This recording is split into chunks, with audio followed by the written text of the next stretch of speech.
Hello, everyone. We're here in the Late Late Show with your favorite pseudo intellectual, Lord Hellespont the Fifth. And we are live. I posted the link. We'll just continue the conversation, talk about Rolex, some other favorite releases.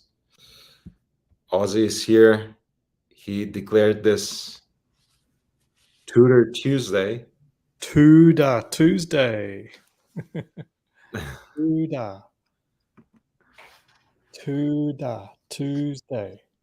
Hey, hey, Sense Lakalit. and Speed Tuesday. Welcome to the channel.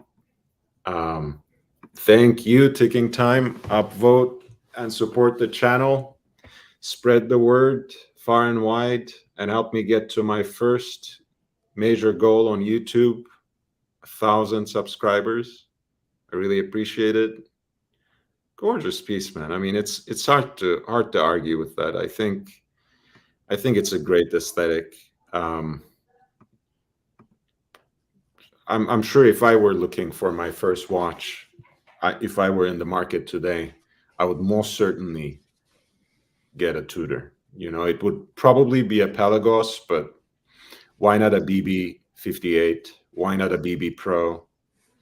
I like a lot of them now in the line. There was a moment where I only liked Pelagos, but like you said, it's I came to appreciate the rest of the line as well.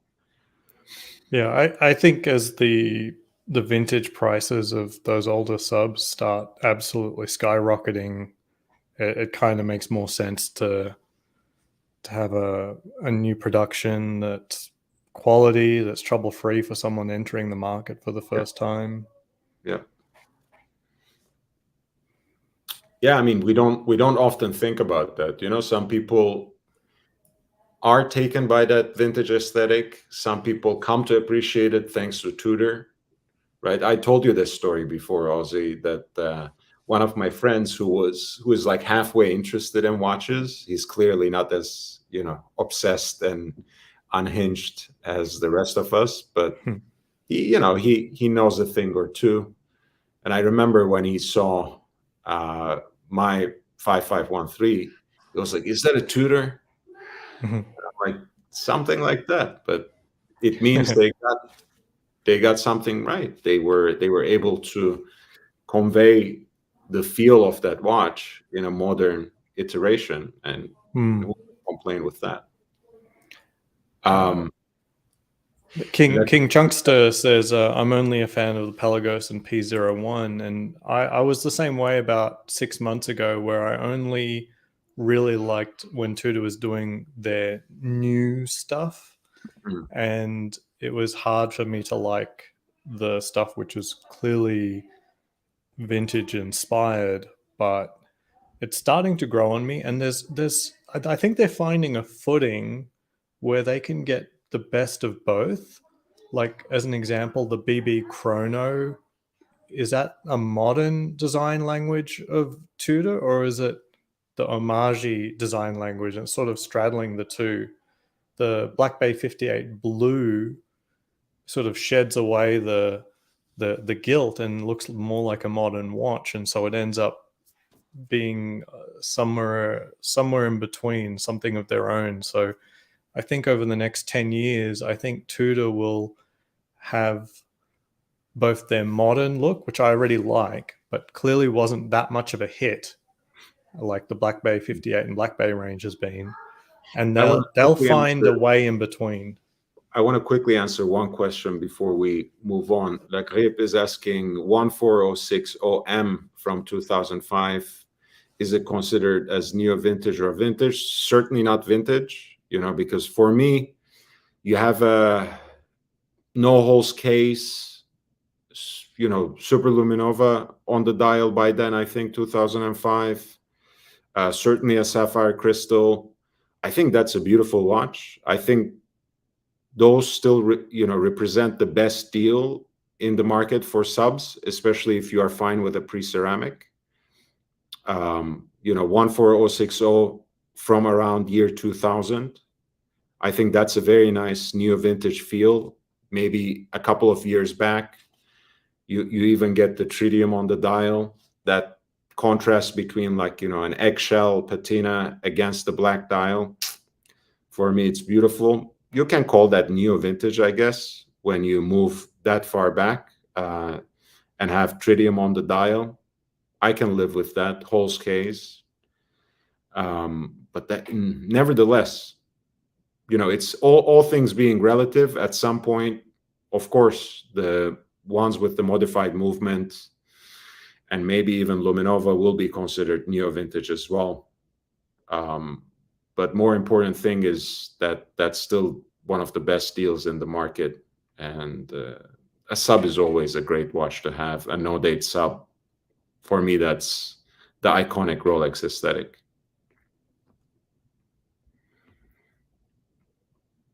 Yeah. Tim Wright says, I just want to see Aussie expat play Morrowind. That's a vintage game right now. Like you pick up a quest, there are no markers, there's no auto map.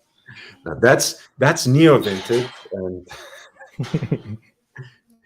and what was why do I forget? What was the last one? Daggerfall, I think you were saying.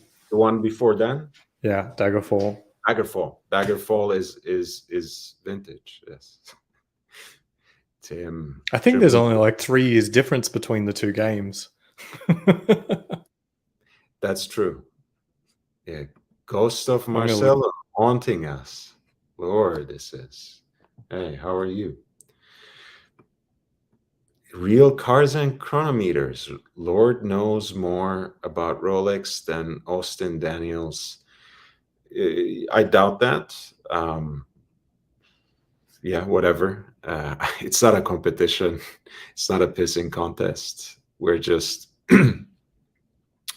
trying to build a community and talk watches. Rolex needs options for the chubby chasers. Deep Sea, Yachtmaster 2. I don't know. Explorer 2, maybe. Yeah. Explorer 2 is maybe like an Instagram model kind of thick, not quite, not quite chubby, but the right curves. Sky Dweller. Yes. SD43, again, great proportions. If you're into thicker pieces. Great side piece to your vintage collection, SD43. No, thank you, my friend, for being here.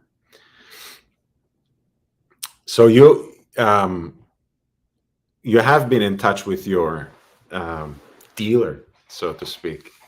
What do you have to share with us? Yeah, I ran through. So majority of my chats we're just talking about bullshit, not necessarily watches. But as I might have said before, it does look like that LHD seems to be looking like there's zero chance, and that tells me that it's probably going to be harder to get than the Pepsi, because I've talked about the Pepsi before, and that's not a zero chance thing for me. It was just an awkward thing for me because I already have a GMT Master. It's not a good look to get multiple of the same watch. But yeah, certainly the LHD is going to be a whole lot hotter than the Pepsi. Will it deserve that position? Who knows? If Rolex kept doing really crazy stuff like discontinuing things after 1 year, who the heck knows? Air King, 0 calls, and Tudor Black Bay Pro, 0 calls. Now, do you think, before we get to Black Bay Pro and the Air King, do you think that effect of the left-hand drive of the Destro, will that be immediate, you think? Will it surpass Pepsi very quickly, maybe before the end of the year, or is it something you foresee? It'll be immediate. I think it'll probably come out of the gate at 40, and it probably won't move, in my opinion, unless all of the market moves up. But right now we're dealing with a market that's sort of going sideways.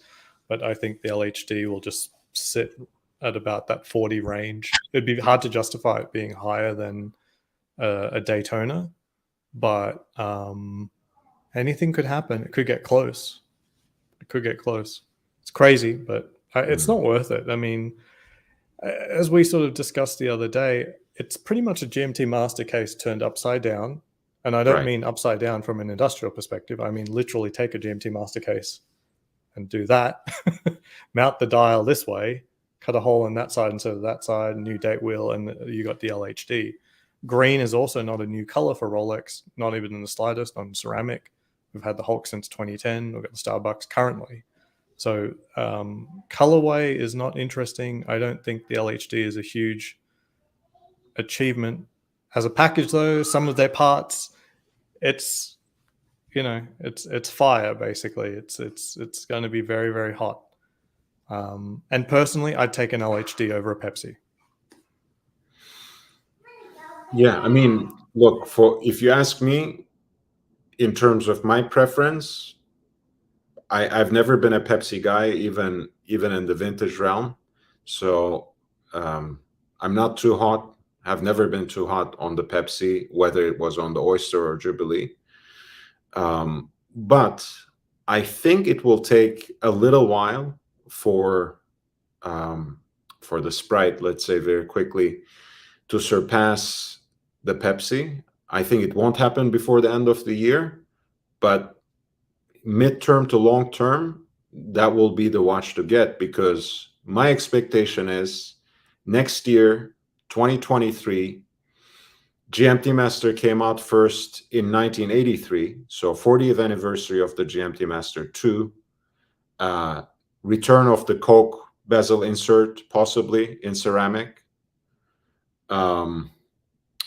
and they will, let me just speculate and throw it out there. I think they will either discontinue this in 1 year or flip it back around and have it keep the bezel insert and keep it in the line, but as a regular non-flipped version of it. So anything you can get your hands on this year, you have to act fast. If you somehow have the plug, if you have the connection, get it while you can. I'm not sure if it will surpass Pepsi instantly, but it will start selling like hotcakes even in the secondary market almost immediately. And Alex was saying earlier that the Black Bay Pro is already hitting the authorized dealers. That's what I heard as well. A few people in the chat were saying that they're already paid up and they're ready to pick it up by the end of the week. So I'm talking to my AD tomorrow, so I'll see if I can confirm that. But I'm not seeking to get a Pro in the short term.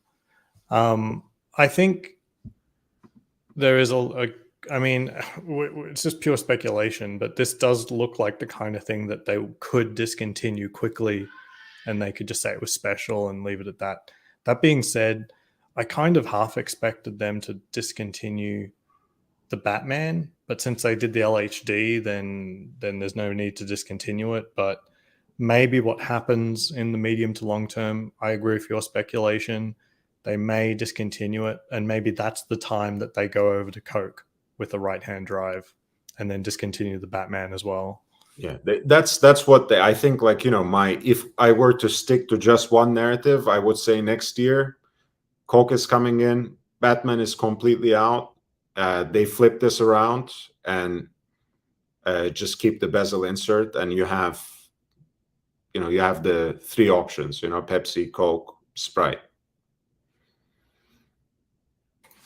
The Ned Flanders, yeah.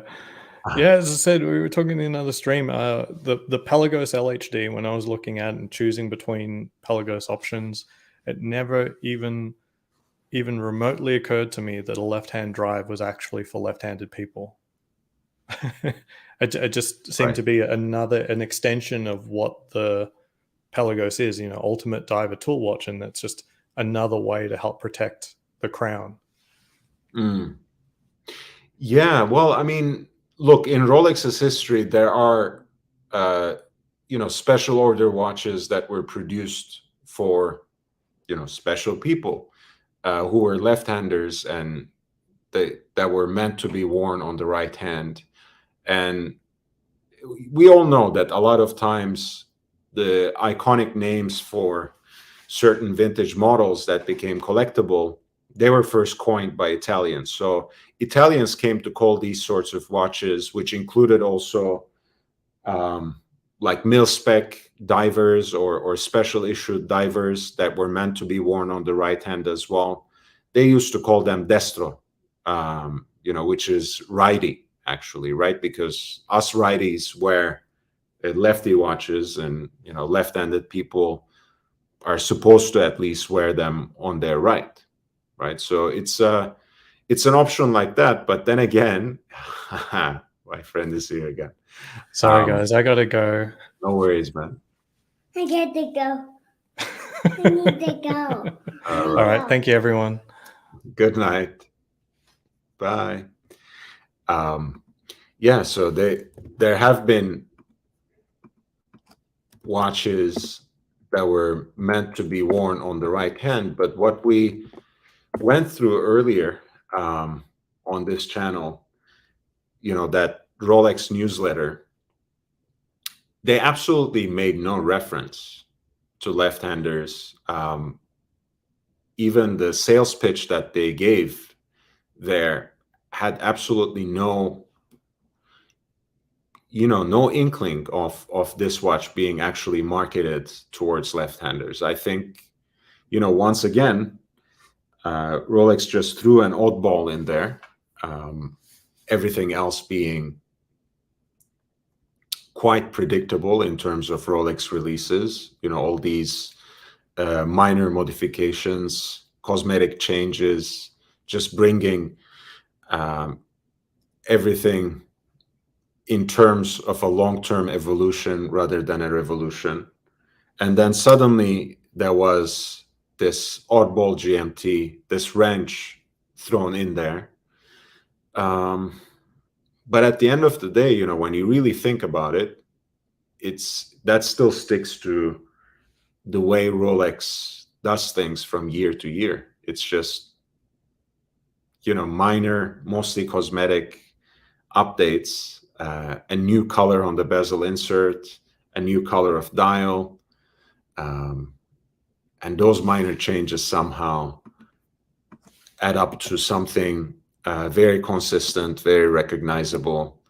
Yes, predictable. Yes, at times boring, but you'll never have a hard time recognizing their product and distinguishing it from that of the competitor. So yeah, Lustus says, I'm left-handed and never really considered wearing a watch on the right hand due to crown.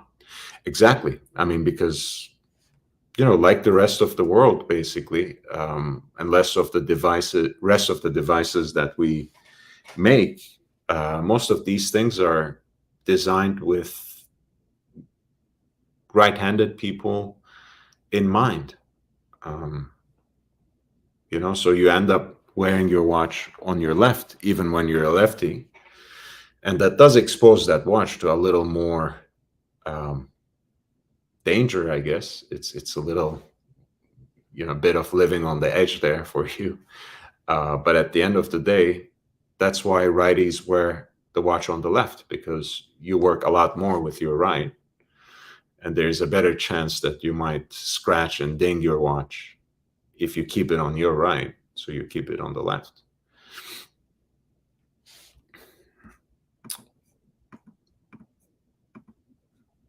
Yes. Hey, Speedy Hernandez. That's it's nice to see you here. Loose Tooth, welcome. Jay, welcome to the channel. They used to beat lefties into submission and turn them into right-handers. Lefties were devil's children. That's a little bit harsh, but not too far from truth. I remember many classmates being literally abused by teachers for writing with their left hand. So a lot of people who are, ambidextrous are basically lefties who were forced to train to be right-handers. I mean, there are a lot of boxers, who were lefties and basically fought their entire career, and a very illustrious career at that, as right-handers, right? Because in boxing, there are two primary stances, basically. One is simply called orthodox, right? Which means you lead with your left hand and you have your power hand for better torque and leverage in the back, right? And southpaws actually lead with their right, so they have their power hand on the left. But when you think of, for example, Oscar de la Hoya, who was a lefty, but fought his entire career with, as a right-hander, using his left hand as his lead hand, or Andre Ward, for example, who is also left-handed and who used his left hand to lead again. You can see a number of people who have had, some legendary fighting careers because their trainers early on converted them, either because they were forced to conform, or because they thought it could be an advantage to use your more powerful hand to lead. And of course, there's the whole idea that lefties, southpaws, boxers who lead with their right, are simply too unorthodox, too uncomfortable, too awkward as opponents. So they're usually avoided. So it's better sometimes in certain scenarios for left-handers to fight as if they were right-handed. And yeah, that's not too different from the world of watches, right? A lot of lefties still wear right-handed watches. Doesn't really matter.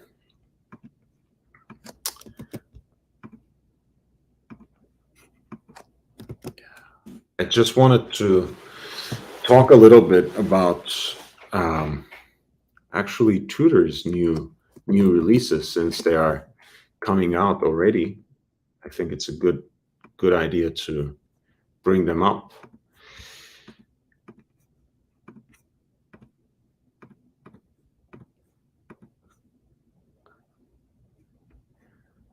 I still think they were the biggest hit. I guess this is too predictable, but the Black Bay Pro, I was really happy to see this. And this is really not what I was expecting when I first heard the name Black Bay Pro. I was expecting something maybe in the middle ground between Black Bay 58 and Pelagos, like a new diver's watch or something. But it ended up being a contemporary iteration of the 1655, which I find really pleasing. The 39mm case, of course, that I think adds it as something unique to the line. The new bracelet with the new clasp is there for this watch. I think it wears quite well. Of course, they took advantage of the fact that it's a 39mm case, so they displayed it on the wrist of a man and then on a woman. And I quite like it, actually. It's certainly a nod towards that heritage of Explorer 2, which the collectors came to call Steve McQueen. On the other hand, of course, it's very distinctly Tudor as well, with the snowflake hands, the yellow GMT hand that is also a snowflake, the yellow accents again. You know, I could live without the riveted bracelet, but I also like the fact that they just plotted the indexes naked like that on the dial without any surrounds. Just adds to the vintage charm of the watch. I think it's a beautiful piece of design, and I'm glad Rolex brought it back in some way or fashion into the line, even if it's a Tudor. Honestly, again, I've never been a huge fan of Tudor's bracelets. Visually, aesthetically, they of course appeal to me. My sub has a riveted bracelet, but at that time it was part of the construction. It was part of the functionality and utility of the bracelet. Nowadays, we don't really need them on a bracelet. So why just add it for decoration? It feels like it's a little contrived. It feels like that they're trying a little too hard. I could live without that. But hey, they offer the watch on a leather band. They offer it on a canvas strap. So you always have that option. And I think, you know, that black and yellow color scheme already is quite nice and complemented in a very nice way here with the canvas strap. My primary worry, of course, without yet having seen the watch, was about proportion. Since it's a 39 millimeter watch with Tudor's in-house GMT movement, I'm wondering how the thickness of the watch will play with that smaller case diameter. I'm not quite sure yet. Nevertheless, I think I would rather see before passing final judgment, especially since I wouldn't want to wear this watch on the bracelet, on the Tudor bracelet.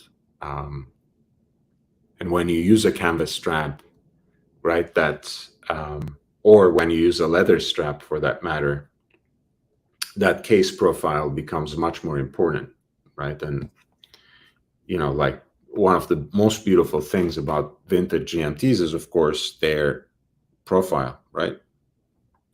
It's just extremely sleek, very, very thin. And it's hard for me to give up something like that and somehow jump on board with the vintage aesthetics but modern build of a lot of Tudor's watches. So as much as I love them visually, as much as I have always been interested in one or two releases every year by them, I always end up taking a step back. But honestly, right under $4,000, with or without the bracelet, for us Tudor fans on here, this is just a great release.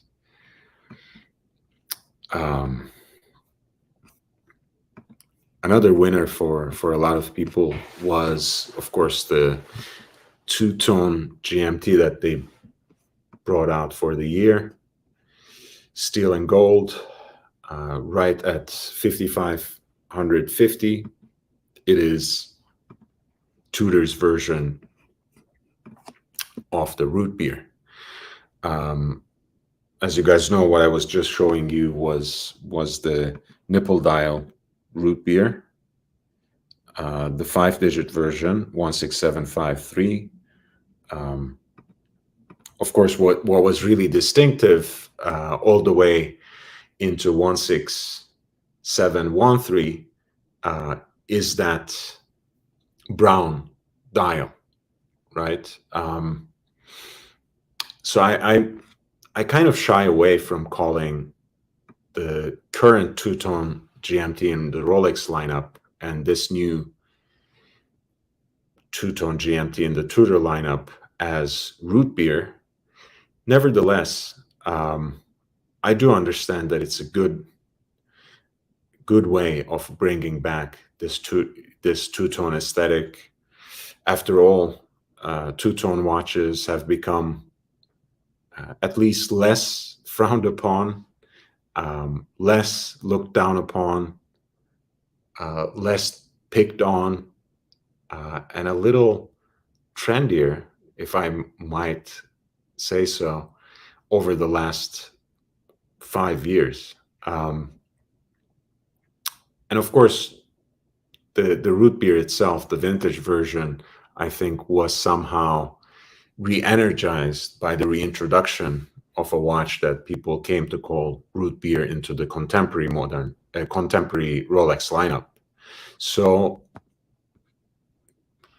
for Tudor to have its own version, I think it's just great. I'm not entirely on board again of Tudor's execution of gold in these kinds of watches. I think it's going to be rolled gold again.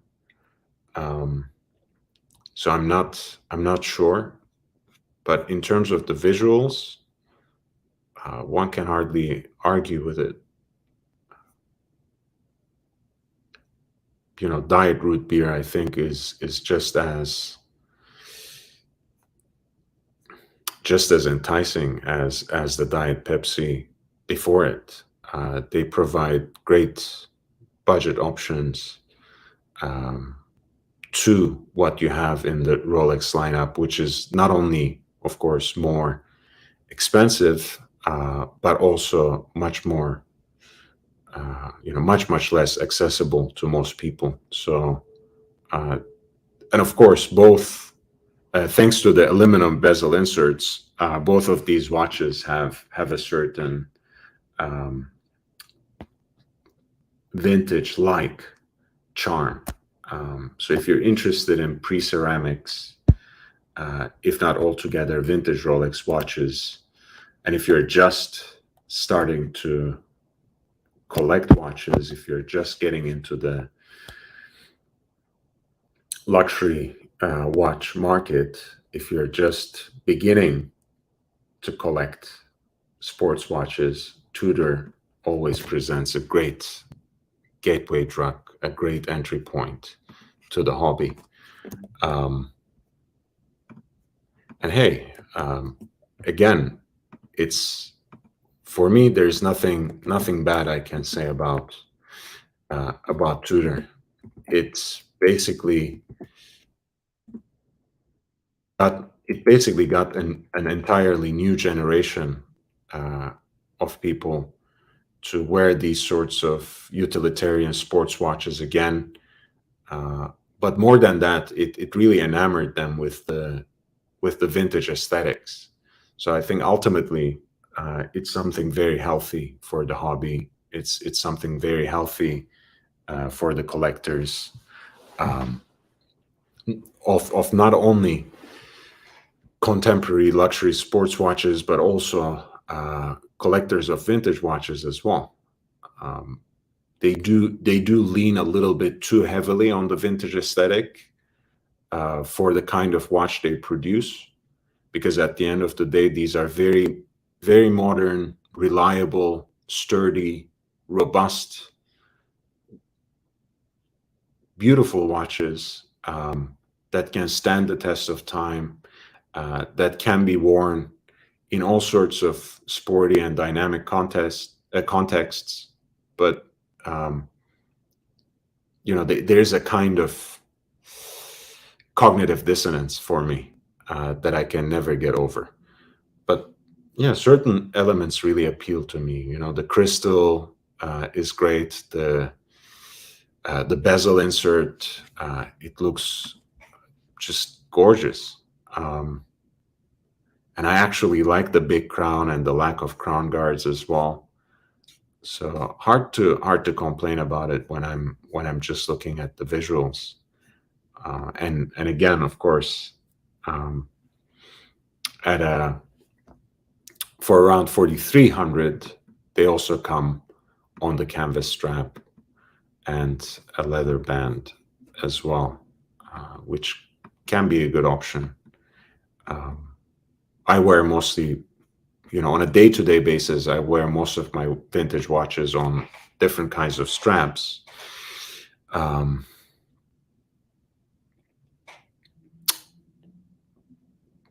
But yeah, I guess if I were buying a new watch, I would like to have the option to have the bracelet. In this case, I'm mostly trying to preserve the bracelets, preserve them for special occasions.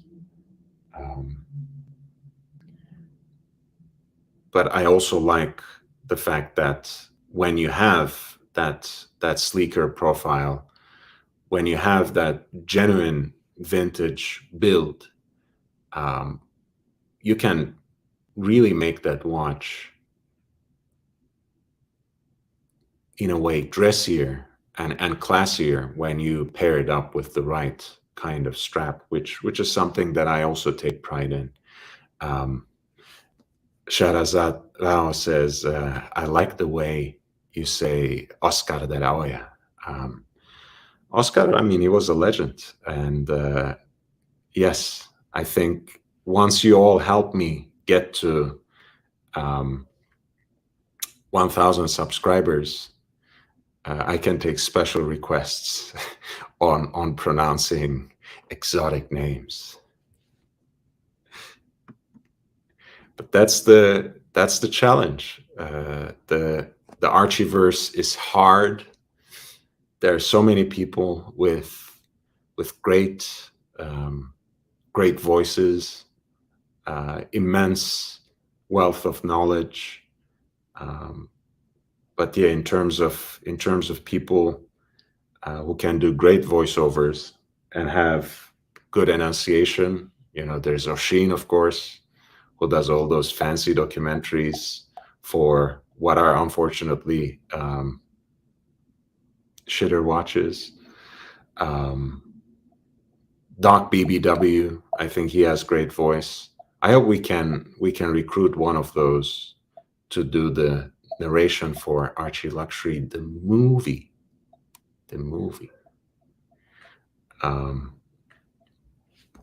No, I have not, Jay. Actually, I have not seen how they make those straps. But it doesn't surprise me that it's a French weaving company. I think they collaborated with them for a while now. But yeah, the plastic is I mean, plastic is a character of his own. I'm not sure if I would say he's the Morgan Freeman of the Archieverse, but he's certainly one of the most important characters, of course. His improvised sermons, especially on the occasion of excommunications, it's just a whole journey. Yes, Dennis K. That's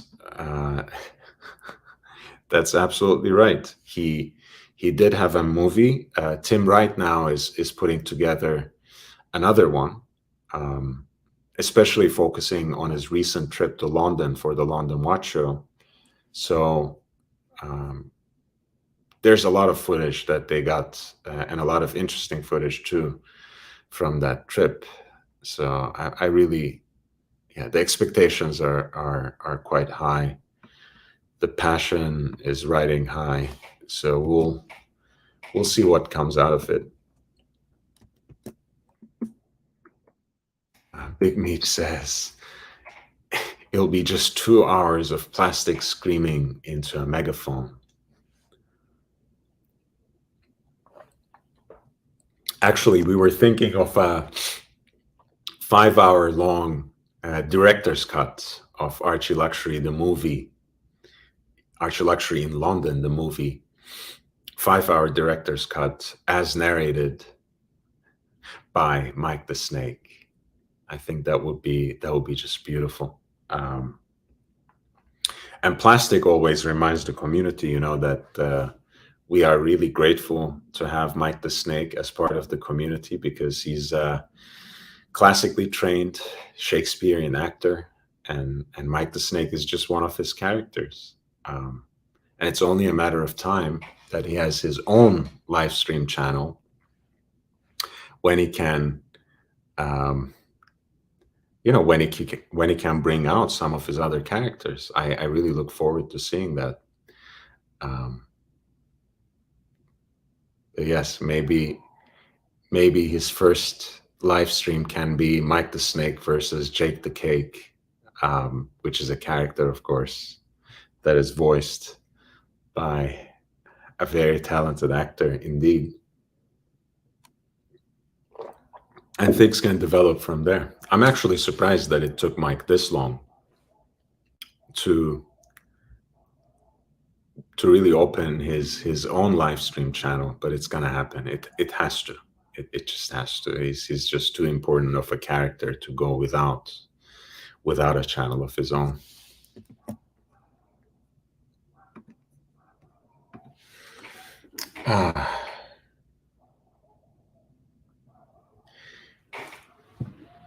Yeah, speaking of which, I think since it's a little bit slow, maybe I'll start reading from this reverso book.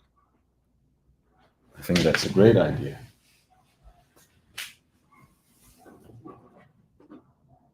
If I can't entertain anyone, I will at least be entertaining myself. So this is what I just got.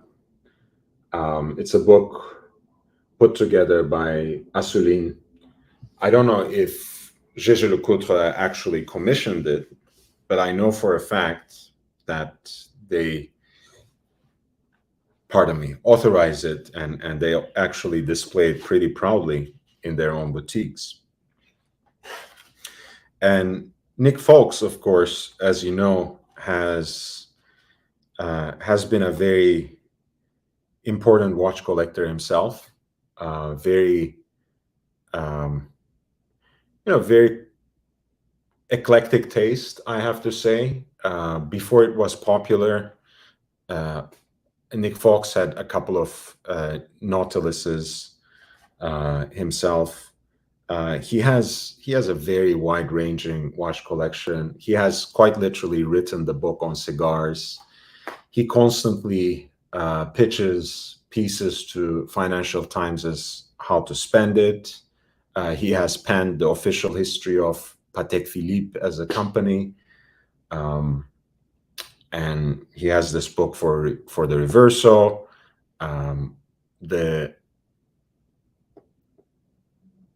There's a Louis Vuitton Manufacture book, which has these beautiful visuals of their production process.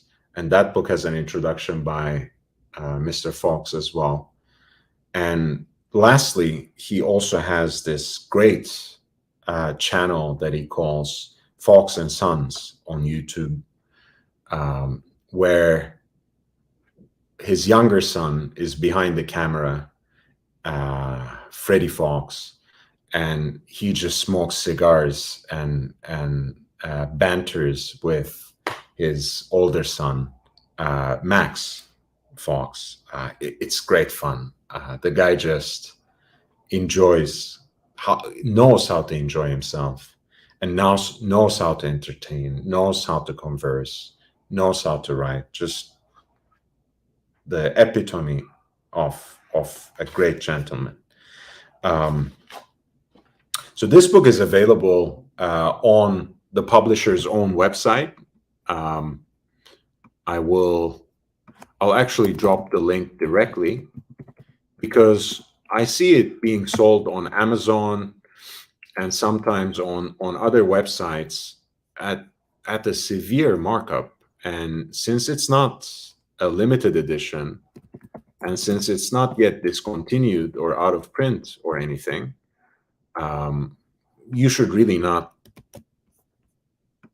buy it from Amazon or eBay. Just click this link if you're interested. It's not cheap by any means, but if you are a lover of the model If you're interested in the provenance of the model, in the history of Jaeger-LeCoultre as a brand, why not? This is the first chapter, Art Deco Origins. You will see that the sunray design, which is also very emblematic of the Art Deco age, is now adopted for the carriage, right? Which has the engine turn decoration in earlier models.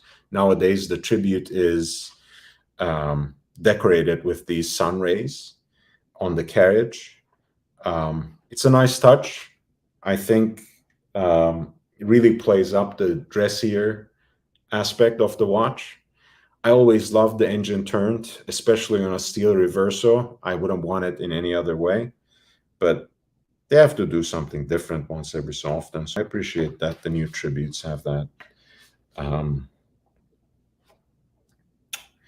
So let's go with the Art Deco Origins, and I will, just for kicks, also put this Ultra Art Deco Reverso in white gold that I came across very recently and that I might just pull the trigger on quite soon.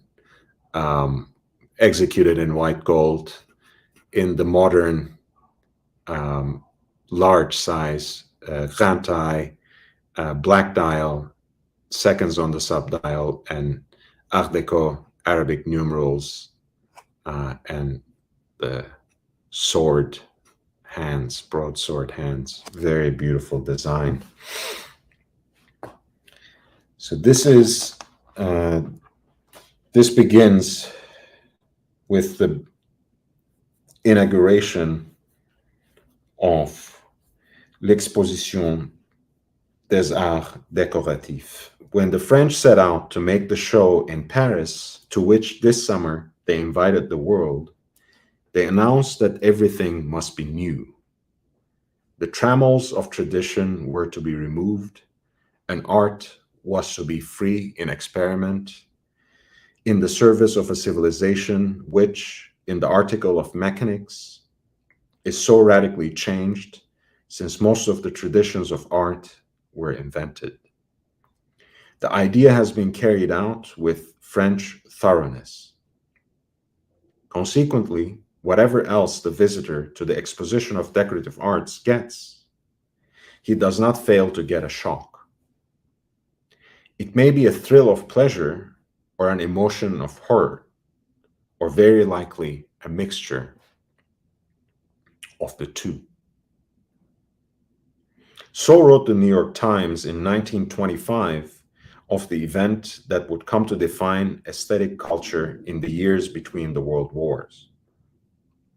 Right? We are in the roaring 20s in Paris, 1925. The Exposition of Decorative Arts. This event would give its name to an entire global movement, which would be defined by its chief scholar as an assertively modern style, developing in the 1920s and reaching its high point in the 1930s. It drew inspiration from various sources, including the more austere side of Art Nouveau, Cubism, the Russian ballet, Native American arts, and the Bauhaus. It was a classical style in that, like neoclassicism, but unlike Rococo or Art Nouveau, it ran to symmetry rather than asymmetry, and to the rectilinear rather than curvilinear. It responded to the demands of the machine and of new materials such as plastics, ferroconcrete, and Vita glass, and its ultimate aim was to end the old conflict between art and industry, the old snobbish distinction between artist and artisan, partly by making artists adept at crafts, but still more by adapting design to the demands of mass production. I think that's good enough of an introduction for the moment, right? Let me just harp on that a little bit. You see that the whole ideology behind Art Deco or Art Deco as a movement, as an artistic movement, is somehow to bring together and balance in a way opposites, right? And what better execution of that for bringing, for the way it straddles between a sports watch and a dress watch, between something that can be a very exquisite and rare piece of art and really ultimately a work of industrial production, right? Which is ultimately what the Reverso is about. And I guess, as much as I love my root beer, I wanna change. I have to. Why would I read this book?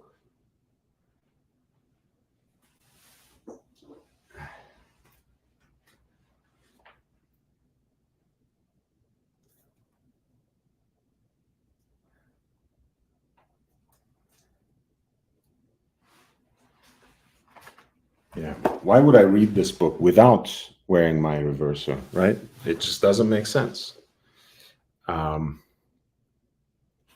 Yeah, well, I mean, if I lost you, you wouldn't have gotten these words right?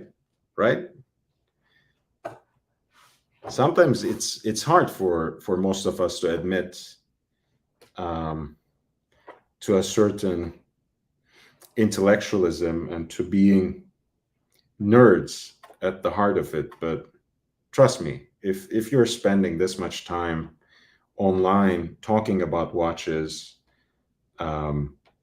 exploring all these unusual aspects of them, you're ultimately really inspired by works of art, right? These are, of course, yes, industrially produced. Yes, they are dime a dozen. But when you actually home in and look at separate designs, when you examine iterations of these designs that are unique,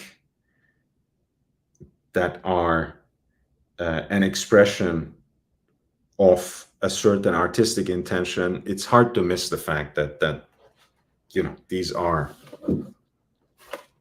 really, really artworks, right? Look at the juxtaposition between that entrance gate and the Reverso, right? It's hard to miss. It's hard to miss. And we are not even getting into the fact that the reverse side of the watch affords you an entire blank canvas, which you can get engraved, decorated, and even painted by the right artist. And of course, Jaeger-LeCoultre still offers that service. I showed, of course, in Archie's show earlier that Patek Reverso, which was actually produced in a case given to Patek by LeCoultre. So let me just bring that up again.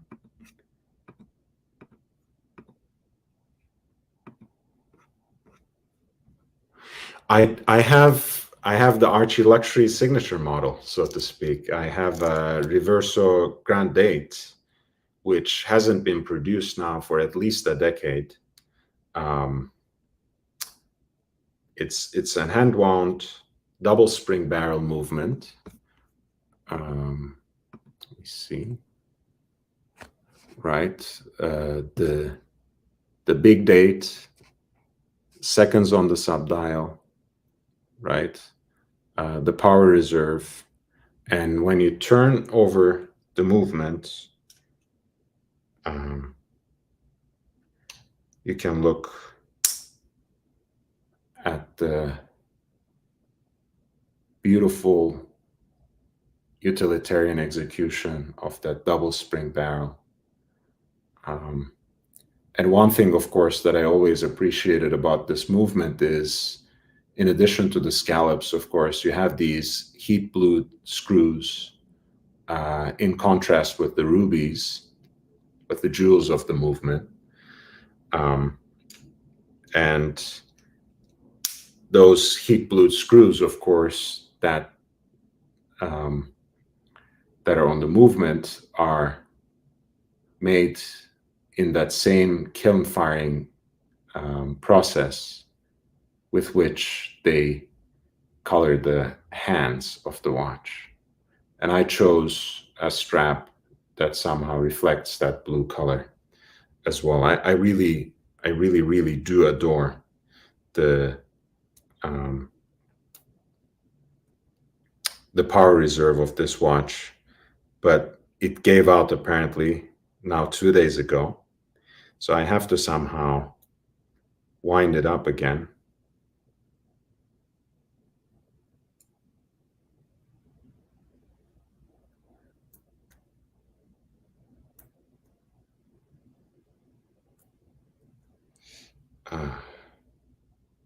Yeah, let me just put it on for now. Yeah. Oh man, I'm just on a, at the end of the day, I just tell people that I'm on a vegan diet. I'm not a militant for any cause, much less a vegan cause. There is an ethical underbelly or undergirding of my dietary choice, but at the end of the day, I don't feel self-righteous about it. I'm not religious about it. Yes, when it comes to engraving, of course, the reverse. So this is an exhibition case back, so you can't actually engrave the case back. And Archie's is engraved actually on the backside of the carriage. So you can check out some of the videos to see that, but just give me 1 second.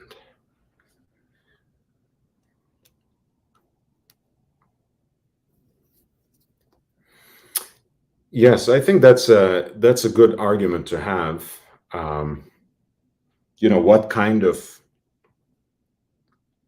What kind of purpose a reverso can share, or can serve rather, in your collection. I think it's actually a much more versatile watch than most are willing to admit. But it's certainly not a sports watch in year 2022.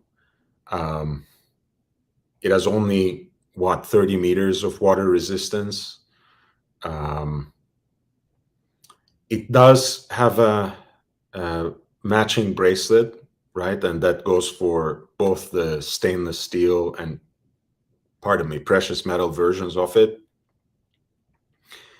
And as much as I like the rice bead design, I just don't, I've never liked it with this watch, to be honest. So it being a watch that is mostly worn on a leather strap, and Gégé Lecoutre, with its collaboration, with its Casafariano collaboration, brought out many different bands that are a little sportier, right? Like this one, or this one, right? Kind of a combination of canvas and calfskin leather. At the end of the day, I think,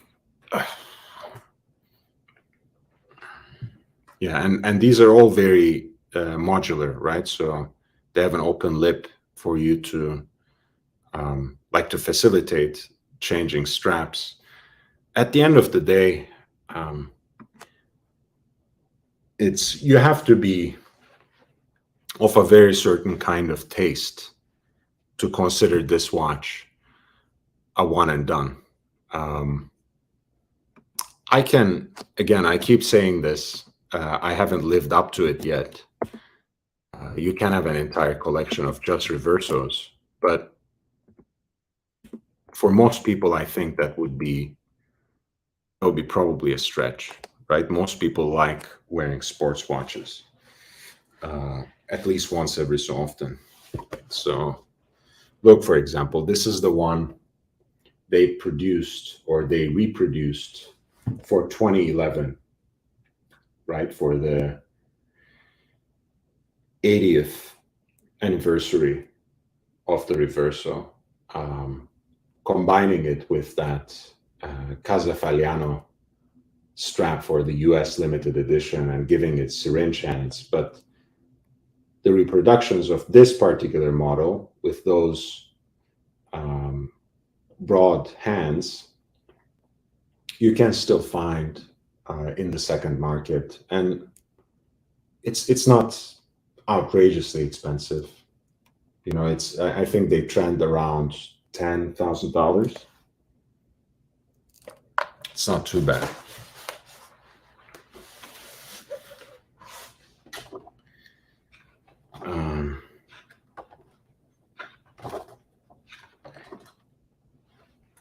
There are a few, again, that reflect the newer tribute models, perhaps.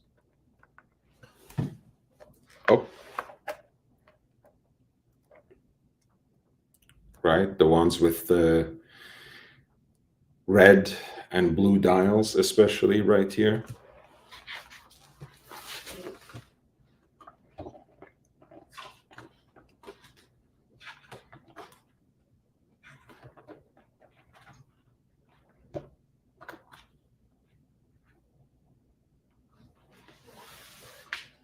The one right here, replicating,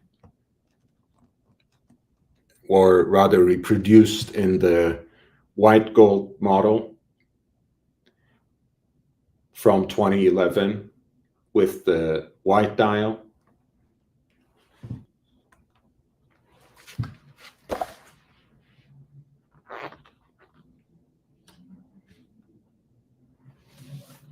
Again, a similar piece here. Let me see. Oh, yeah, a similar piece right here with the black dial, very reminiscent of the one they reproduced in 2011 in steel. And that's the other big conversation when it comes to Reverso, right? Since they were designed as a sports watch in 1931, as the mythology has it, the polo players, the British officers who were deployed in the British Raj on the subcontinent had really taken to play the game of polo at every chance they could get. But at the end of the day, they were getting their crystals cracked very often.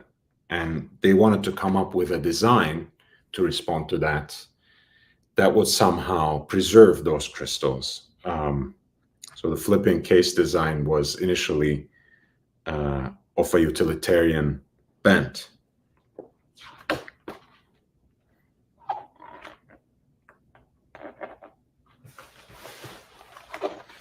And again, this book really combines the history of the model with the history of the brand itself, right? So there's a lot about how Jaeger-LeCoultre emerged in that village, Le Sentier, in that famed Vallée de Joux, right? You know, which is the center still to this day of the Swiss watchmaking industry. And if you have ever visited Switzerland, and especially that part of Switzerland, it's really an interesting area where people had a hard time sustaining their life in the cold, harsh winters. So they somehow picked up the tradition of watchmaking, which brought us hundreds of years later to this point where they have somehow turned it at once to an art and to an industry.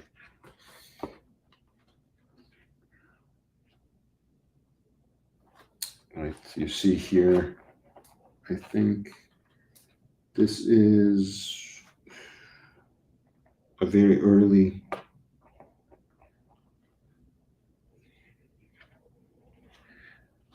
version of a movement that led to the movements in reverso.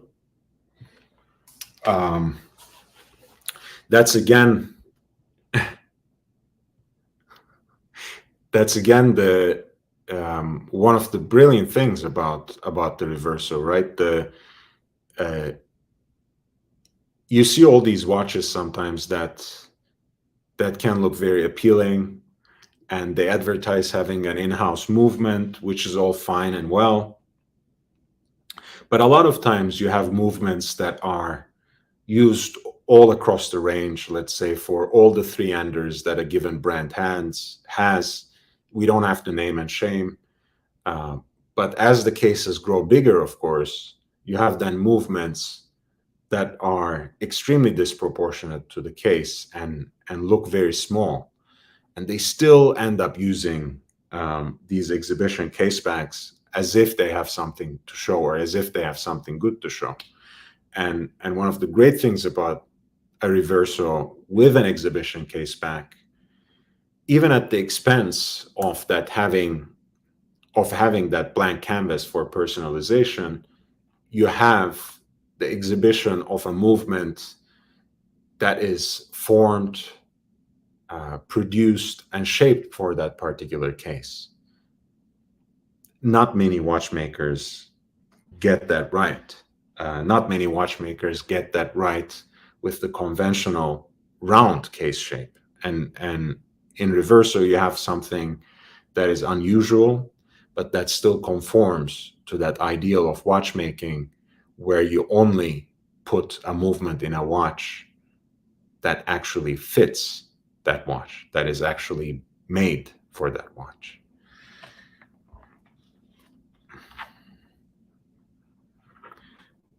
"1930s size for lord-sized people."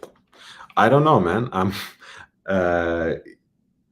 the Grand Taille, and especially this one, which is so-called extra Grand Taille, are not the same, for better or worse, as the 1930s. I have very dainty wrists. That's to be taken for granted. But at the end of the day, maybe you need to watch what you eat and size down a little bit.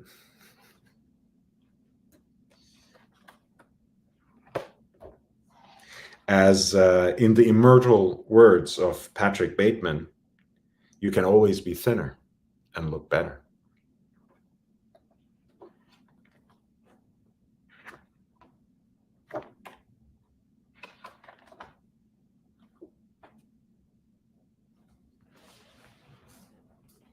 Look, I think it's also, of course, people almost automatically go to Cartier tank of a certain size, and perhaps even with a quartz movement, when one thinks of a very elegant watch for a lady.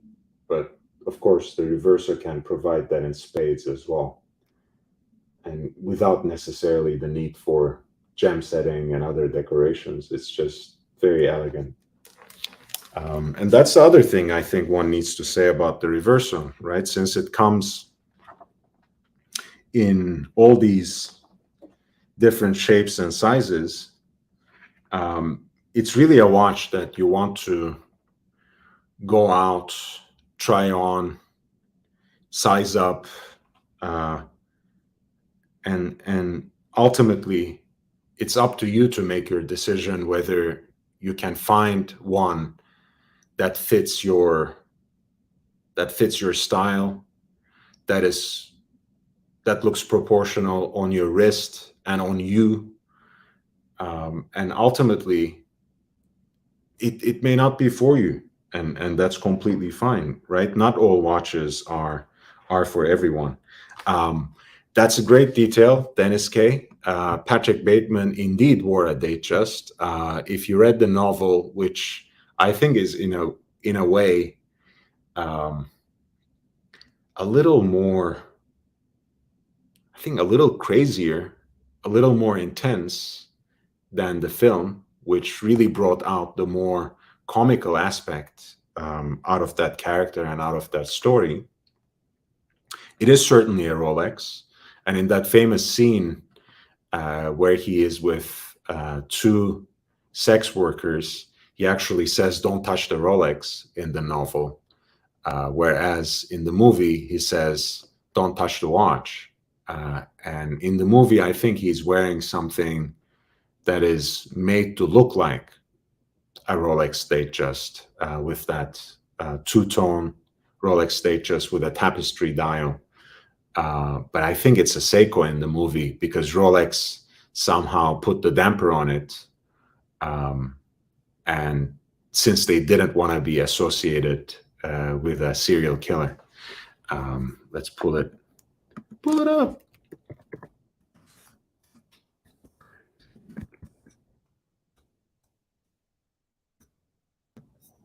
Oh, favorite scene. Let's pull it up.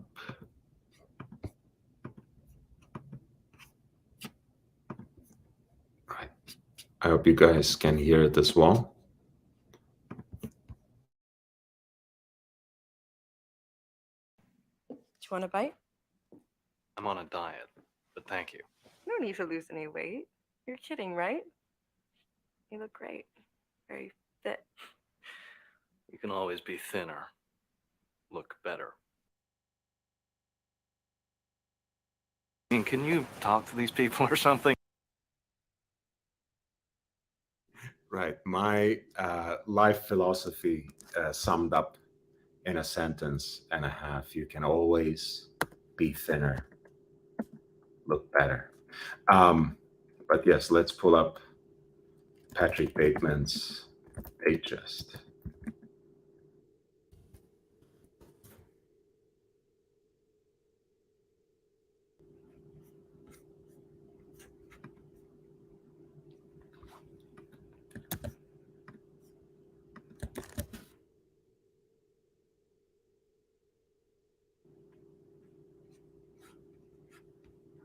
Yeah. It's a certain aesthetic, that the two, I think this was one of those moments that contributed to the bad name that a lot of two-tone watches have. But I'm glad they're making a comeback. And of course,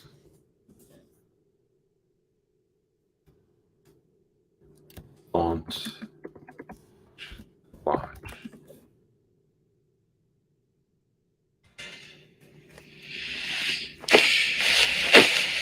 Don't touch the watch. Well, my suggestion to Mr. Bateman is take off your watch before you go to sleep. You don't know what kind of situations you find yourself in. These are, I was talking about the sun rays. So this is one of the newer tribute models that are still in current production. They make them in the sunburst blue, in burgundy, and in green. When it came out, the blue was the hype color. For better or worse, it's not now, and these can be picked up maybe, well, below retail for sure by now. So I would highly recommend, if you like the design, if you like the proportions, and if you actually prefer the blue dial, that's your best bet in the secondary market. The history of Reverso is also, of course, a history of mishaps as well. This one model, for example, that has a more square shape, people usually talk of the Squadra, but this was an earlier design called Grand Sport. I like the dial, perhaps, but hate everything else about this watch. Still, it belongs to the history of the Reverso as a model, and of the continuing efforts of Gégé Lecoultre in producing a sportier version of this classic design. It was part of the Reverso revival in 1990s, and I think it was made 1997 or 1998. Automatic movement, a sportier, more square-like look. Squadra, if I'm not mistaken, came after, but somehow none of these really created the effect that people were expecting.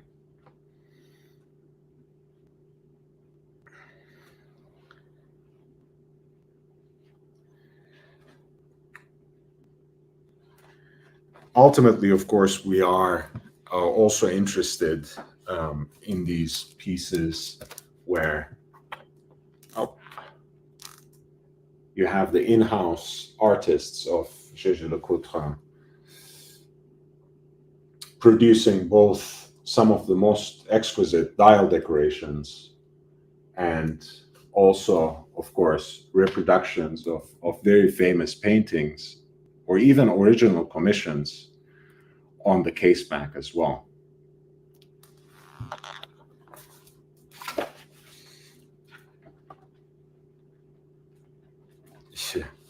Look at that. Some original designs here. You know, let your freak flag fly, as they say, right? It's your watch. So when you have that blank canvas, I think it's perhaps good to go all the way and somehow, you know, get it decorated with something that truly represents you. This is from South Korea, the one that had that, you know, unique face, right? And it says, for my birthday in 2018, my 5-year-old son painted my portrait. That's actually, yeah, that doesn't look like a 5-year-old's painting to me. It means so much to me that I want to have it with me every day. That's a beautiful, beautiful idea. Yeah, it means so much to me that I want to have it with me every day. And it occurred to me that the best way to do that was to immortalize it on the back of a Reverso. So says Cho Hyun-chul of the Reverso Classic that he bought in his home city of Seoul, South Korea in May 2018. However, even though the watch is his most prized possession, he's looking forward to the time he can hand it down. When my son is a grown man and perhaps himself the father of his own family, I'll give him the watch to remind him of the touching moment when he gave his father this wonderful birthday gift.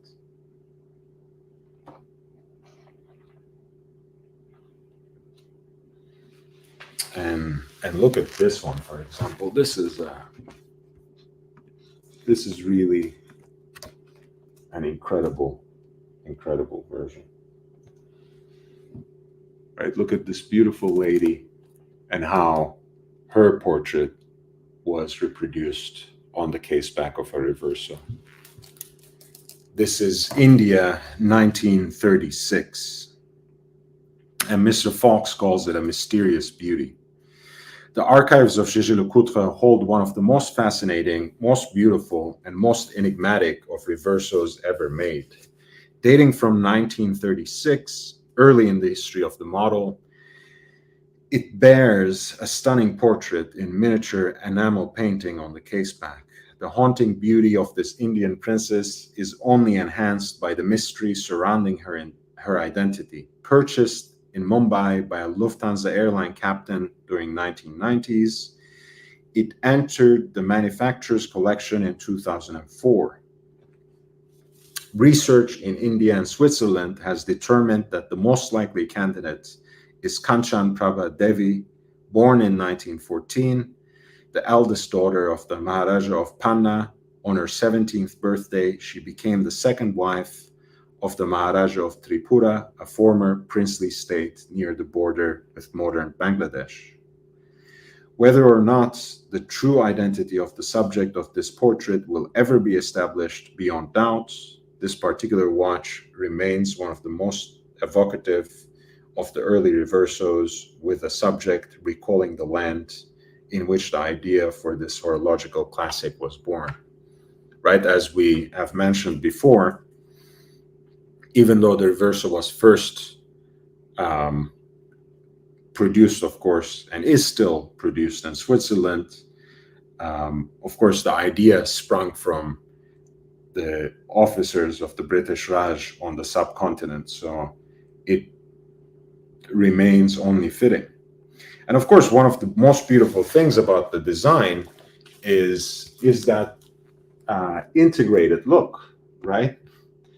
Of course, we usually talk about steel, all steel or all precious metal watches that have an integrated bracelet when we talk about integrated looks in watches, but the way that the leather band sits against the case in the reverso also really creates a very uniform and quite an artistic look. So I always appreciated that. And it has been a mainstay of the design from the 1930s forward.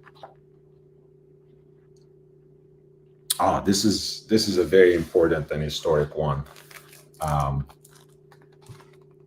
This is a watch that was meant to commemorate Amelia Earhart's famous flight.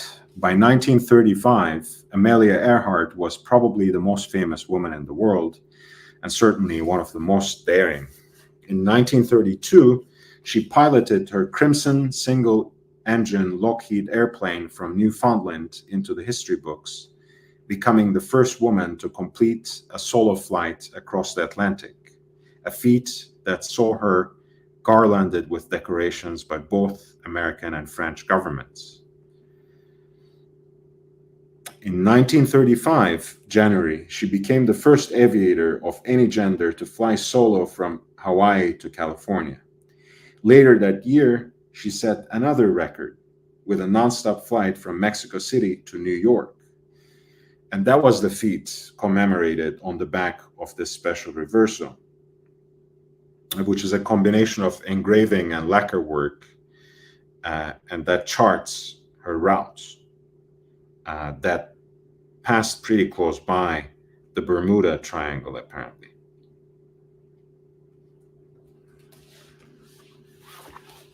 A really, really fascinating watch there.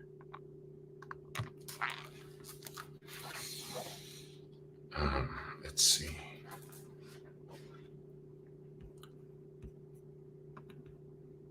I'm gonna post the link again.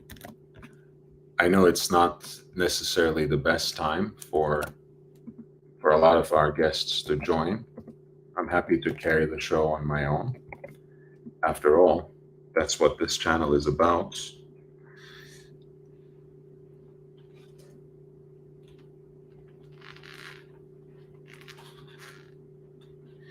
And since the 60th year anniversary, the reverso also has been very self-consciously the flagship model for Jaeger-LeCoultre. So every time they have a significant anniversary, they keep introducing new reversos that have some, by now, very outrageous complication. But this was first started in the 90s, in 1991, especially, with a very important piece that was limited to 500 pieces. and they call it 60e, right? You know, the 60th. This was the model they produced.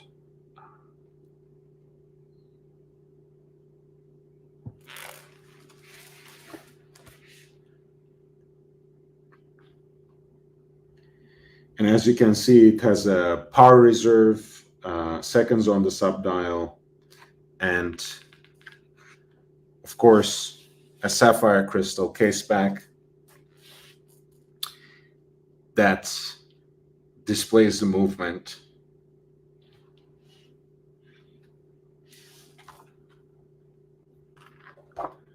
It's an annual calendar, if I'm not mistaken, but I didn't want to speak too quickly.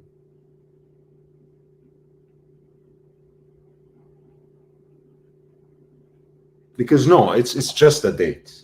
I'm sorry, guys. It's just a date. You have the power reserve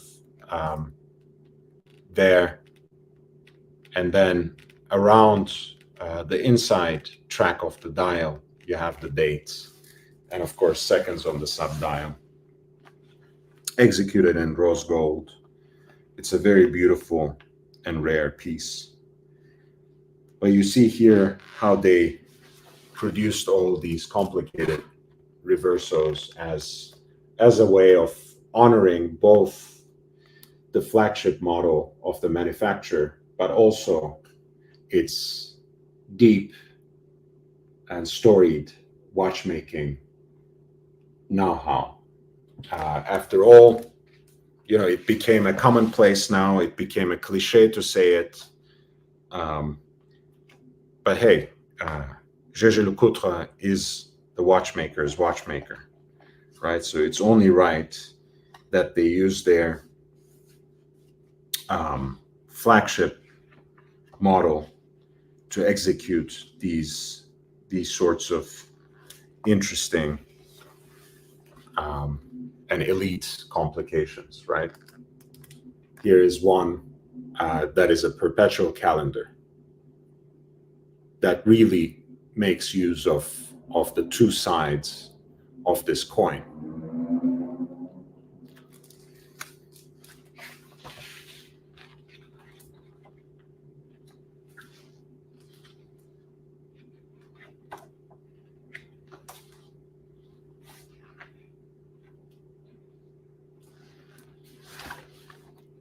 Here's a duoface, right, which is really an expression of travel time as well.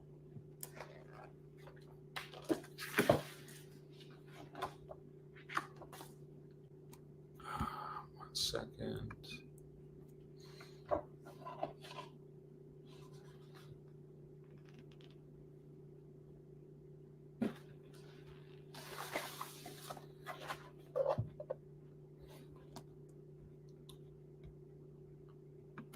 Here is the Squadra chronograph, which again is that rectangular case shape that the Reverso tried in the late 90s and that they brought back with the Squadra in a chronograph here.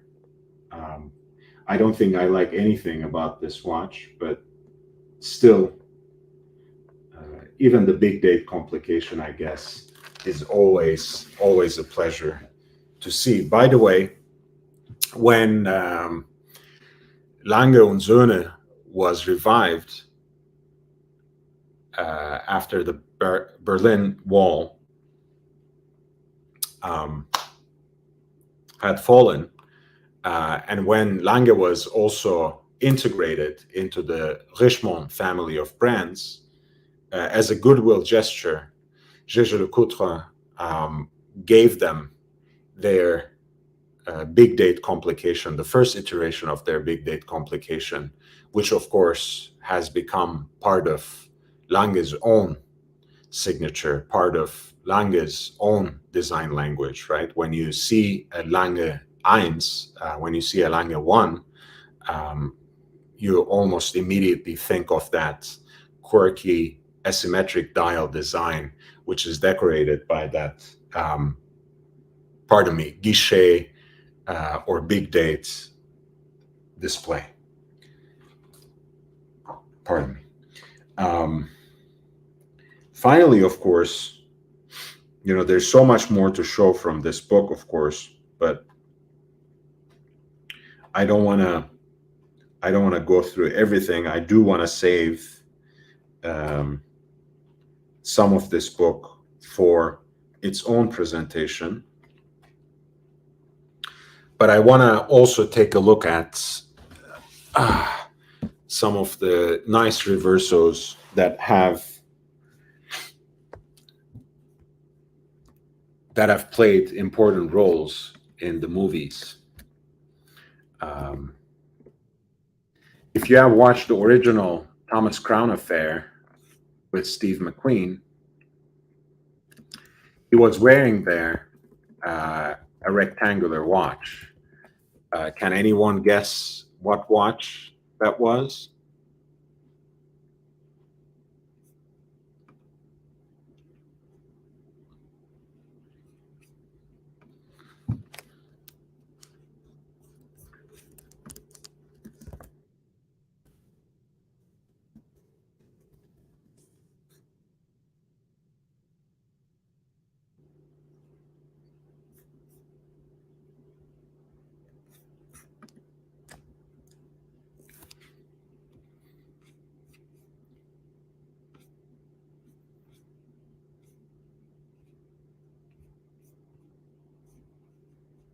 That was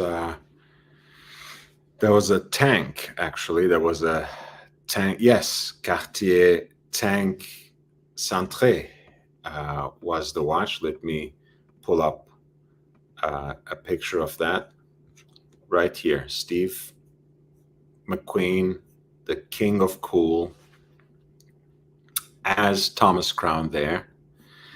And the watch is Cartier Centré, which looks quite beautiful. But when they remade this movie and had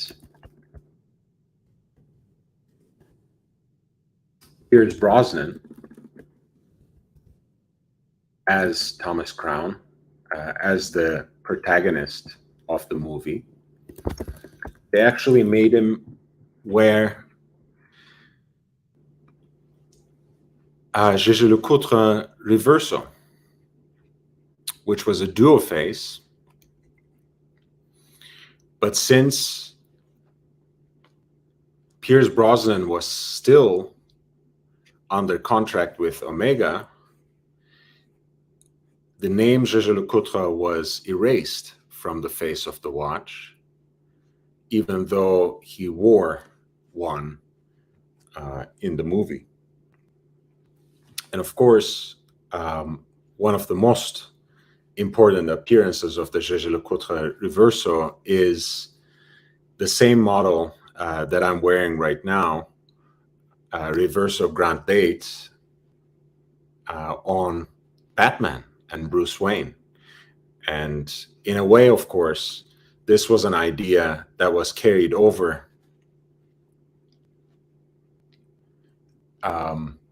into the Batman franchise already in Batman Forever, when Val Kilmer was the Batman. And somehow, of course, that function, that so-called party trick, that the swivel and case design affords the watch, was seen as a reflection of the duality of the character that Bruce Wayne inhabits, right? He has his mask and his real self, right? As if he has a face, Bruce Wayne, that hides behind his real self, which is, of course, Batman.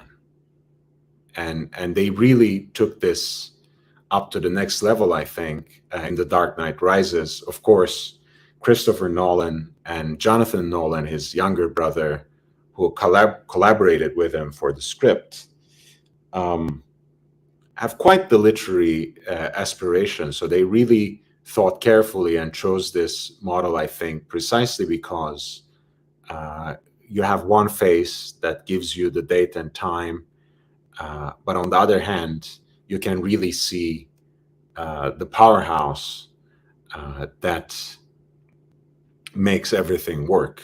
And I think, what better than a reverso, and what better than a reverso grand date, which also has this industrial caseback when you turn it around. Aussie Expat was asking, isn't it a JLC in Doctor Strange? Yes, Doctor Strange watch is a JLC. It's not a reverso. It's basically a ultra thin perpetual calendar. You see right here, it's a Jaeger-LeCoultre Master ultra thin. And there is a scene, of course,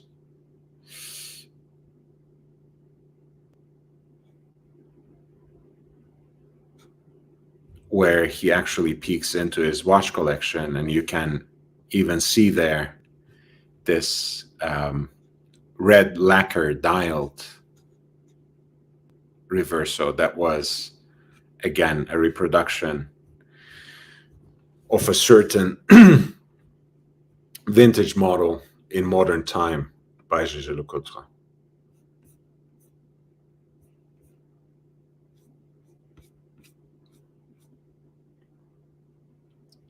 The Great Gatsby, of course, Jay Gatsby.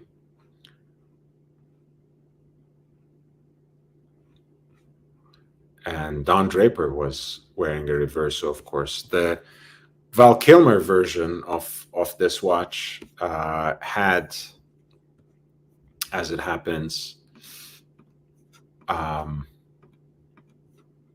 kind of a prefiguration of the Apple Watch, right? Because in that version, he would flip around the watch and have video conversations with Alfred, and it was kind of I don't know, like a presentiment of a smartwatch.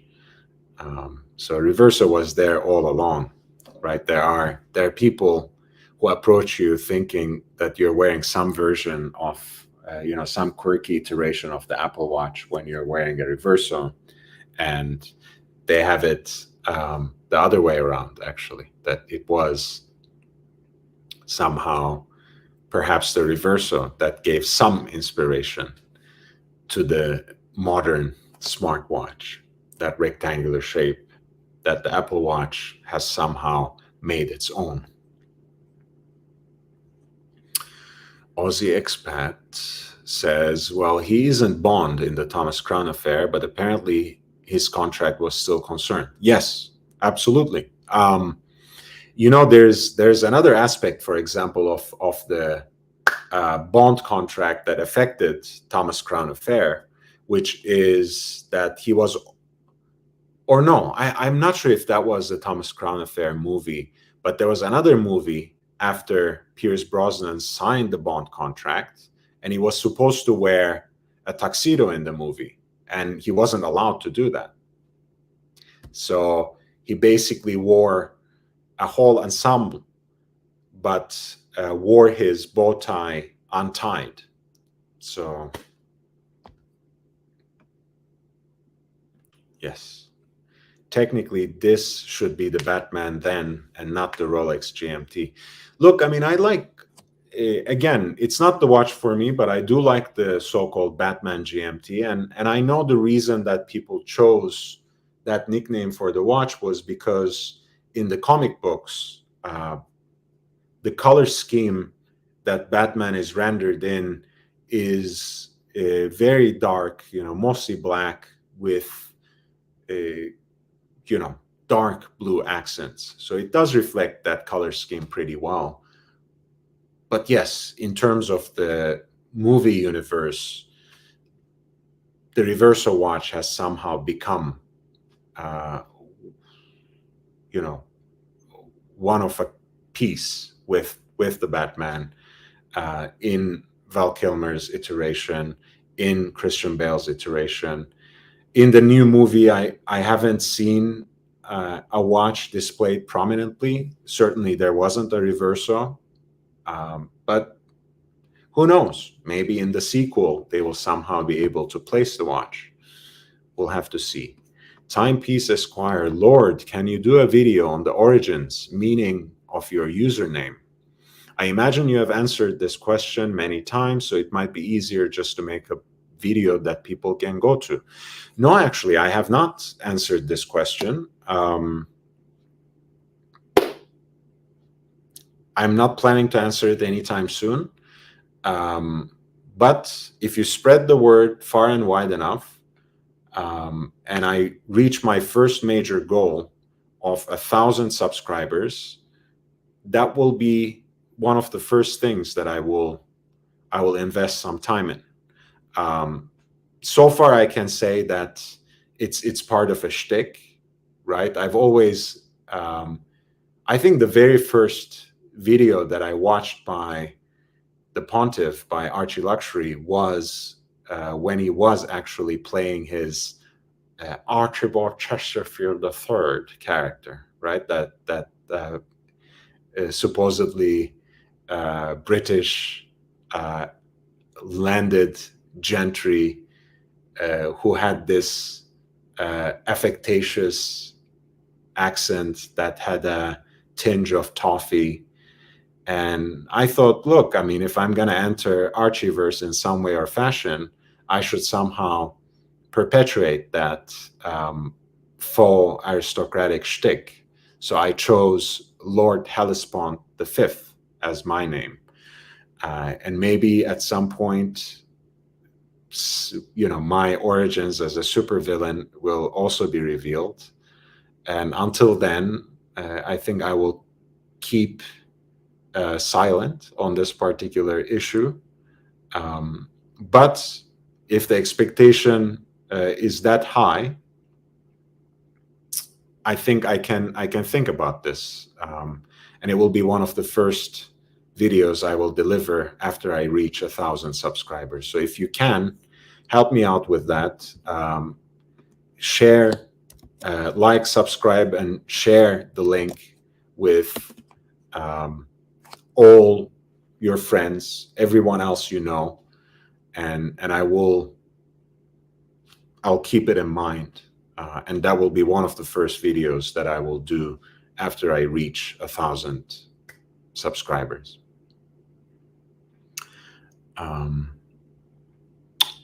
Aussie Expat says, haven't seen the new one, heard very good things, will wait for Blu-ray.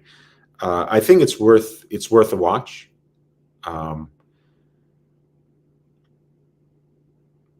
Right. I watched it twice so far. I don't have many bad things to say about it. To me,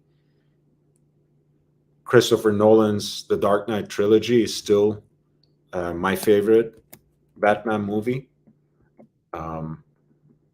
But that's a complete trilogy, right? That had its time to develop all the characters and complete its story arc, even though it will always be marked and in a way marred by Heath Ledger's untimely passing. So it's not really fair to compare a trilogy to this one movie just yet. I will give it time to percolate. I will give it time to unfold. But so far, so good. So far, so good. I was actually positively surprised. Yeah, Big Meat says, I shall don the title. I shall don the title Sir Meech the 10th. Why not? Why not? Dennis K says, I agree with you about the Batman trilogy. Yes, AC3, so Lord is LH5. Yes, that was exactly the logic. And, you know, sometimes when Archie talks about his father, we say AC2, you know, the second, as if, you know, they are the continuation of this aristocratic lineage. When he talks about Alex, we say AC4 or AC 4.1, because of course he has 4 sons. So, you know, we play around with that, and I think it's some great fun. And look, I mean, I find myself very affectatious and very pretentious. I take myself altogether too seriously. So there is, I think, some value in exaggerating that and taking it even more over the top and making it even more theatrical by calling yourself by, you know, a lordly title. I think it just turns it into a comedy. It is what it is, you know. All of this is a big, you know, shtick. All of this is a script. It's a figment from Tim Wright's imagination projected onto YouTube. I'm just a character that he wrote. And I've been so far granted minimal psychological depth. So I somewhat resent that. But, you know, it will come in the right time. So, guys, I am right now approaching 2 hours. I have seen some new subscribers to the channel. I welcome them all. I really cherish you all. I'm so grateful for your support and for your presence. And I would really appreciate it if you would upvote this video. I can see now there are 10, 11 people watching. So if you have not upvoted yet, give me an upvote. I will be with you with another 14 minutes or so. If you have any questions, please feel free to send them, preferably watch questions, of course. But anything else, I'm happy to converse as well before I take off. Timepiece Esquire, we were talking about this, so let's see what you say here. Everyone anticipates crazy prices for the Riddler. I guess this is the new Rolex GMT when it first comes out. But the question is, does it pull up the BLNR and BLRO prices with it? Or does it price get pulled down to other GMT levels? I'm not sure. I don't doubt that in mid to long term that it will surpass all the modern GMT Master 2s, all the ceramic GMT Master 2s, because inevitably it will be more rare. I think it will be limited production. I don't see it. I really don't see it surviving the cuts for more than 2 years, quite honestly. The scenario that I have in my mind is that next year, being the 40th anniversary of GMT Master 2, they will bring back the Coke bezel insert, which was the one they used in 16760, the so-called Sophia Loren or Fat Lady.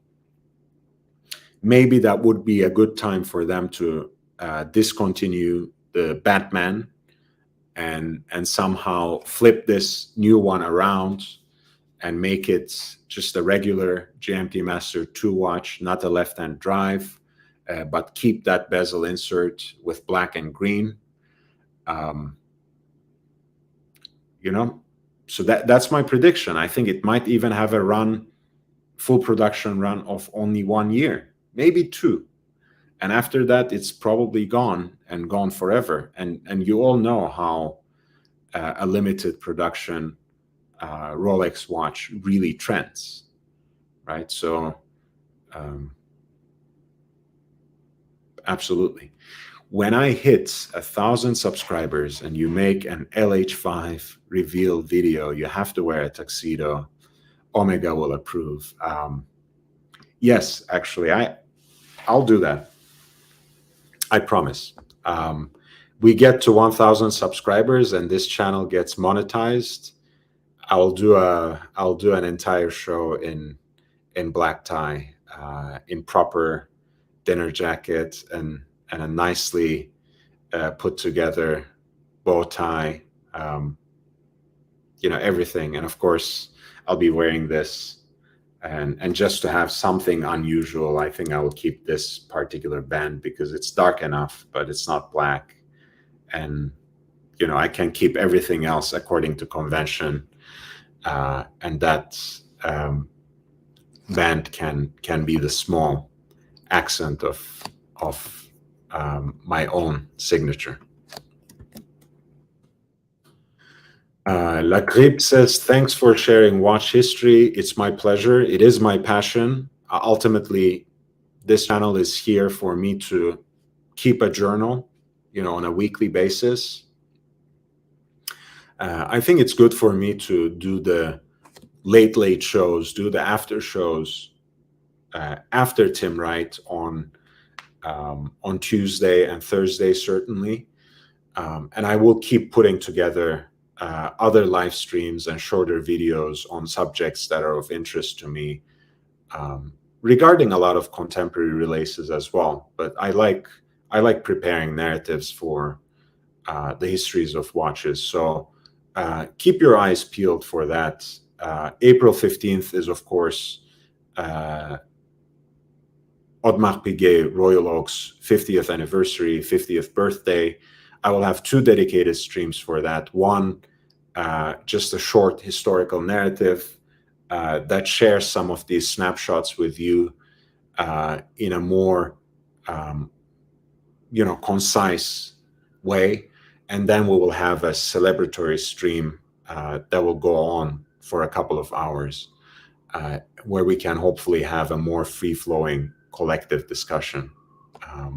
So August 15 is the date for that. But until then, I'll continue doing the late or after shows. And I will also put together a few videos on the new Rolex and Tudor releases as well that are a little shorter and perhaps more easy to consume on the go. Aussie Expat has his guess. It pulls the prices up. Attention is attention. Yeah, I think at the end of the day, whether this new GMT Master 2 surpasses the other GMT Master 2s instantly or not, I think ultimately it will bring even more attention to the GMT Master 2 line. And I think they're all on the up and up, and the trend will continue for a while yet. I think anyone who is expecting the Rolex bubble to bust anytime soon will be disappointed. If it bursts, I think it might be a result of a much larger, broader, and really earth-shattering kind of crisis, which I don't even want to foresee. But the prices, the way the Rolex prices have been increasing, I don't really see it as a bubble, honestly. But I guess we can talk in detail about that at some other point. Aussie Expat says Pepsi is the most common GMT. I completely agree. It's also the most desirable one, both in vintage models and in the contemporary models. So I don't see it getting any cheaper anytime soon. But you might be right. I think you might prove me wrong.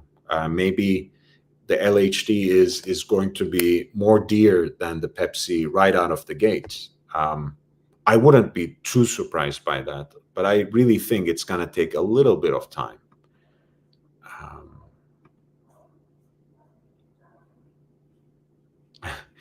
Big Meat says, Lord, you could rename your show to The Late Night Lounge or Last Call with Lord. Last Call with Lord is actually a very nice name. Again, yeah, I shorten it to LHV because just shortening it to Lord, at the end of the day, it's a shtick. It's supposed to be comical.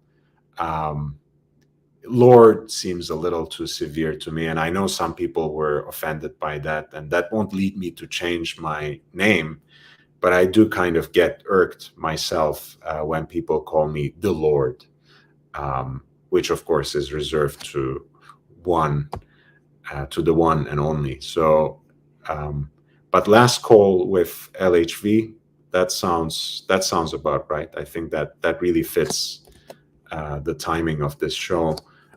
Guys, if you want to jump on the panel in the last 5 minutes and say something outrageous, please feel free to jump on. I'm a little secretive about my personal life, Flash. I appreciate the question. My channel is just a platform for us to collectively enhance our knowledge about watches, both in terms of the contemporary technological innovations, but perhaps more leaning towards historical narratives and really identities of brands and certain models. When it comes to me, I work for myself. I have my own business. I don't talk about it. I like to keep things close to the chest. It is what it is. Maybe one day I'll talk about it, but really it doesn't have any connection to what I do here. So I don't see really anyone benefiting from that. Dennis says, last call with Lord Oscar de la Hoya. Yeah, I love that guy, man. The golden boy. Timepiece Esquire, what do you estimate the production numbers will be for the Riddler? On that topic, actually, how many BLNRs and BLROs do you think are out there? I actually, Timepiece Esquire, I'll be completely honest with you. I don't know much about the production numbers when it comes to one particular model of the watch. So I wouldn't be the right person to answer this question. I will inquire about it. I will try to get better information about it. The only number that I, of course, keep repeating and keep hearing from others is that Rolex produces around 900,000 watches a year. I think this number has perhaps staggered a little bit since the lockdowns, but it is picking up again. And I'm sure with the expansions they are having in their manufacture, it will soon approach and surpass 1 million watches a year. But you know how broad Rolex's line of production is. There's so many different models in steel and in precious metals, and even the the infamous Cellini line, right? So it's hard to really come up with specific numbers of production for each model, especially since Rolex is so secretive. I mean, maybe they're not secretive because that makes them sound like an intelligence organization or something. But since they're not a publicly traded company, and they're not owned by any of these multinational luxury conglomerates, they're not really accountable to anyone but themselves. So they don't actually release this sort of information to the public. I'm sure if I really inquire about it and ask the right kinds of people, I can come up with some estimates, and I'm gonna make sure to share this with you at some point. But yeah, right now I don't want to mislead anyone by just making up a number that I can perhaps guess by kind of dividing things up. So I will ask some people. Aussie Expat says, I can ask my AD on Thursday. I suspect there is likely 2 Pepsi for every Batman. I wouldn't be surprised, but it remains to be seen.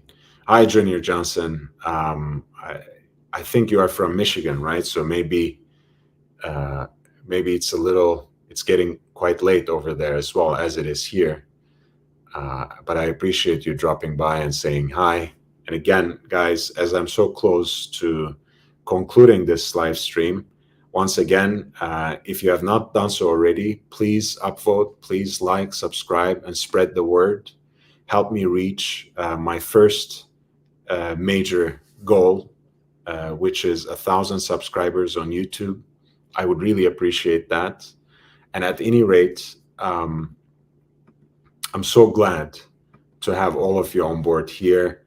I'm so glad for all the support I have been getting from you for this channel, and really for you to be there in the chat, to join me in the panel once every so often, and help move the conversation forward. All of this is more than enough. But if you are enjoying the content, please don't forget to like. If you like it enough, please spread the word and share the channel with anyone you think might be interested. And finally, if you want me to produce more creative and original content, if you want me to go out and about in Los Angeles and film, I have some projects. I really want to visit J.N. Shapiro's workshop, for example, and look at some of the watches that he's building and some of the dial decorations he's doing with his rose engine and other types of engine turning decorations that he does in his workshop here in Southern California. I want to visit some local strap makers and give you the tours of their workshops. So if you want me to produce that kind of content, you can always send me a donation on PayPal to help me buy some equipment, and it will really facilitate everything. If you have any questions, watch-related questions, that I can help you with, if you want me to delve into the history of a brand, if you want me to do a detailed breakdown of a particular model of a watch, if you want my help in making your next purchase decision, especially in the vintage market, send me an email with a small donation, and I will make a personalized video for you. And if you want me to do a collection review for you, especially in a way that involves you directly, in the form of an interview on a live stream, please send me the photos of your collection, maybe even a few videos, again to the same email address. And I have a pretty flexible work schedule, so I'm sure we can arrange a date, a day and time, and it will be a very great occasion for me to know more about you, for me to get to know you as a unique character in this little pocket of the YouTube universe that we have, of the Archieverse. And it will give everyone that occasion to know more about you, about your watches, about your life, and about your lifestyle. I'm sure everyone is going to appreciate that. Timepiece Esquire, you're really kind. I would love to meet your cousin at some point. I would love to meet you, first of all. I really look forward to that. I will be there at Watch Time Los Angeles on May 20th and 21st in downtown LA. So that can be a great way of us to meet in person, meet all the fans of the Pontiff, of course, and all these people that I have been conversing with, I've been talking with since I joined this Archieverse. I don't have a Patreon, but I have a PayPal right here connected to this Gmail address, which is lordhellespont5@gmail.com, lordhellespont@gmail.com.